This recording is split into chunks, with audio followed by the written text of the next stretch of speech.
In this Sikha, the Rebbe is going to be discussing the interpretation of Yosef for Paro's dreams. And mainly what the Rebbe is going to be discussing is why it is that the Chartumim couldn't figure out the solution to Paro's dreams, and what exactly it is that Yosef managed to understand and so surprised and impressed Paro. And we'll also see what this means al pi Chassidus. And the Rebbe starts off the Sikha by asking three questions on the story and the dreams of Paro, in the way they were interpreted. And the main question at the end is going to be, these are questions that the Mefarshim ask, why doesn't Rashi address any of these? Obviously, we're going to have to say, because the answer is so simple. So we need to understand what exactly is going on over here. Question number one. Yosef interprets the dreams as understanding that the 7 good cows, the 7 healthy-looking ears of grain, represent 7 years of plenty. This should be something that's so simple and so obvious. Why are cows healthy? Because they ate well, there's plenty. Why are stalks healthy? Why are the ears of grain healthy? Clearly, because things are growing. Why are there 7 bad-looking cows, meager-looking cows, and meager-looking ears of grain? Clearly, it represents that there isn't enough food. In fact, where are they coming up from? The Pasuk says the cows are coming up from the river. The river, as we know, is the one that irrigated the whole land of Mitzrayim. Clearly, if they're coming up healthy-looking and good-looking, clearly there's plenty of food and plenty of water and etc. in Mitzrayim. If not, obviously there's a situation of famine, a situation of hunger. Why is it that the Chartumei Mitzrayim, the sorcerers of Mitzrayim, were not able to understand this? And furthermore, Yosef comes along and says this, and Paro is so excited, so amazed at the great genius of Yosef. He makes him second in command to the king. What is going on over here? Question number 2. Right after Yosef interprets the dream, Yosef goes on and says, and now Paro, you should make sure to appoint someone to gather all the grain. We should have food for the 7 years of famine, and so on and so forth. Who asked Yosef for any ideas? Who asked Yosef for any advice? Yosef was asked to give an interpretation for the dream, and seemingly that's all what he should have stuck with. And finally, the Rebbe asks, we find that Paro was completely upset and agitated by this dream, and yet when it says that Paro is so impressed with Yosef, it seems like he's more impressed with his good ideas of what to do right now, rather than just the interpretation of the dream. So why is it that Paro is not getting excited about the interpretation of the dream? Finally, he has an interpretation, and more it seems like he's excited about Yosef being such a great genius and figuring out what to do. And again, the question is, Rashi doesn't seem to address all of this. It seems to be that it has to be a very, very clear and obvious explanation. In order to understand this, the Rebbe brings something else that Rashi says, that the interpreters, the sorcerers, were trying to give some ideas, but Paro wasn't accepting it. Paro was not pleased. What were they saying? They said that Paro is going to have 7 daughters, and he's going to bury 7 daughters. And the Rebbe asks, number one, why does Rashi even have to give what it is to tell us what these interpreters said, what these sorcerers said? Rashi could have just said they were saying things that Paro didn't like. The other question that Rebbe asks is that the source for this pirush of Rashi is in the Medrash. And the Medrash says this as an explanation for the 7 cows, the healthy cows and the meager-looking cows. But then the Medrash also gives an explanation for the 7 stalks of grain and says that Paro is going to be fighting with 7 different countries and winning them, conquering them, and as well as fighting with 7 different kings, and they're going to be rebelling against Paro. So the question is, why is it that Rashi doesn't bring that part? Why does Rashi only bring the first thing about the 7 daughters? Says the Rebbe that the truth of the matter is that here we have the key to the whole point. That it's specifically because of what these Chartumim were saying, that he's going to have 7 children, 7 daughters, and bury 7 daughters.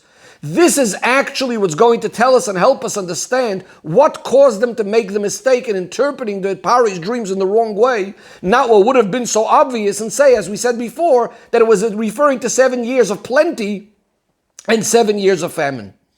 And with this, we're also going to understand why Rashi specifically only brings about the 7 daughters and not about the 7 kings fighting Paro and so on and so forth. Rashi specifically only brings one pirush, which sounds like that's the only thing that they said. And how is that? So the Rebbe says, because what was bothering Paroi, what was bothering the interpreters in explaining Paroi's dream, was primarily one point, and that is that in the dream we have a situation where the 7 meager cows come up and are standing right next to the 7 fat cows. And this seemed to be very, very strange to these sorcerers that are trying to explain Paroi's dream.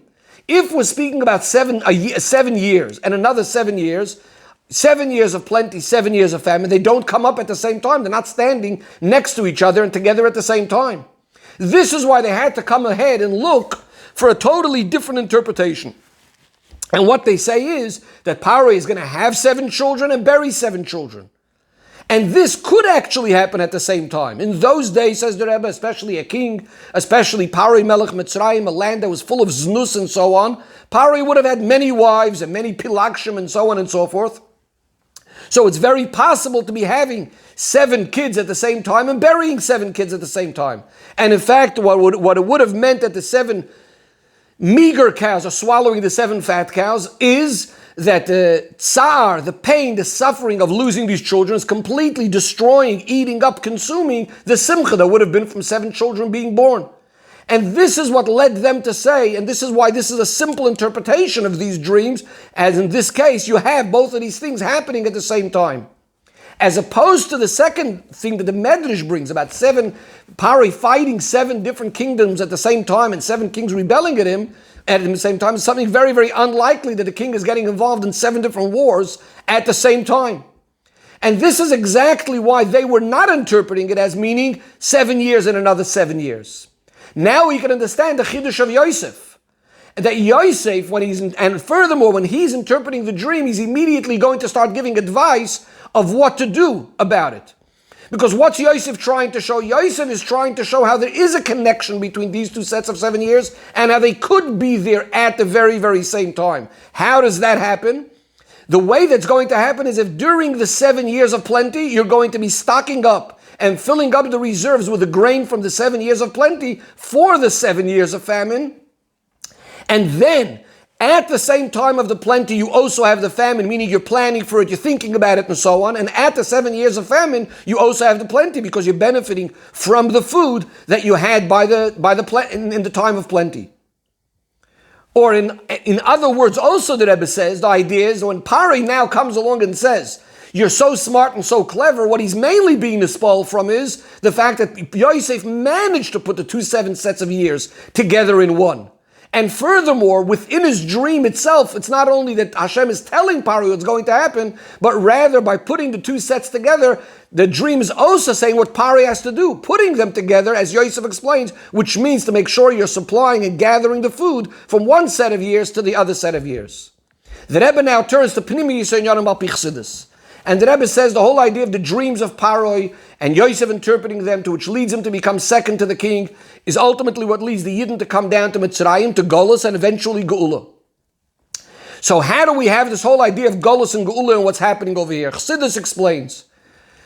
The pasuk says, "B'shuv Hashem es shiv asiyin ayinu kecholmim." The time of Golus is like a dream. In Golus, we also have 2 opposite things happening together. A Yid could be getting excited and avas Hashem at one moment during his davening, and then suddenly he's lost with all his preoccupations, worries of parnasa right after davening. And this is why Golus, a dream, is representing these 2 opposite things. You have the 7 fat cows representing when a Yid has the plenty in the spiritual sense, avas Hashem and so on and so forth. And then you have the meager years when a Yid is involved in all sorts of worries for Parnasa. Yosef comes along and manages to show how you could connect the 2 opposites in the dream. What does this mean? And why Yosef specifically? So Chassidus explains that although on the one hand the dream represents that a person is not thinking rational, not thinking sensible, it's a time that because the seichel is not working properly, that's why he's now imagining things and having illusions and so on and so forth. But really the idea of a dream, what's happening is right now there's something even greater and higher. There's a level of oir of Hashem that's much higher than all sorts of separation, differences and so on.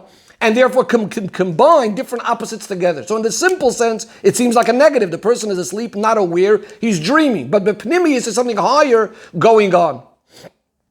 And specifically in the time of Golus, although it seems again to be a time, a very, very low time, but there's really a certain koyach that's much greater and much higher. And this is the idea of what Yosef, because Yosef himself is rooted in this very high place of this great all-encompassing oir, he is the one that can manage to show how even within the dream, what the pnimius of the dream and the pnimius of the Golus was really a level of oir that's higher than everything together, and that's why even opposites could stand together. And of course the shleimus will be when Mashiach comes, when no longer will Hashem be hidden and covered by anything, and will have the Isgalus of Hashem in the ultimate way.